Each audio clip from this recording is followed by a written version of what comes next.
કરબુન ગામે ભાદરવી ઝીલની 11મી નિમિત્તે ધામધૂમપૂર્વક રેલી કાઢવામાં આવી। કરબુન ગામે ભાદરવી 11ના પાવન દિવસે ધાર્મિક કાર્યક્રમો યોજાયા હતા।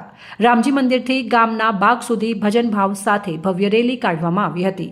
ઠાકોરજીના દર્શનાર્થીઓએ શ્રદ્ધાપૂર્વક લાવો લીધો હતો। ઢોલ નગારાના ગરજતા નાદ વચ્ચે ગ્રામજનો ઝૂમી ઉઠ્યા હતા।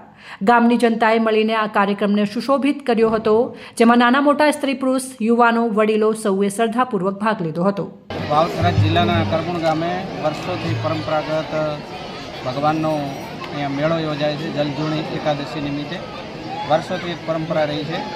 અહીંયા પરમ પૂજ્ય 1008 નાગરવનજી મહારાજની તપસ્થલી છે, વન બાવાજીની, એમાં પુણ્યવન બાપજીની જીવન સમાધિ આવેલી છે। વર્ષોથી એકાદશીના નિમિત્તે અહીંયા બહેનો માતાઓ ઢોલ ઉપર રમે છે અને વર્ષોથી આ મેળાની અંદર બધા ભાગ લે છે। બહેનો માતાઓ ઢોલ ઉપર રમે અને ભક્તો હોય બધા ભેળા થઈ અને ભગવાનના ભજન કીર્તન કરે છે અને ઠાકોરજીને નવરાવે અને એ બધું ચરણામૃત લે છે અને વાજતે ગાજતે પાછી ભગવાનની રવાડી એ પાછા ભગવાનના ધામમાં જાય છે।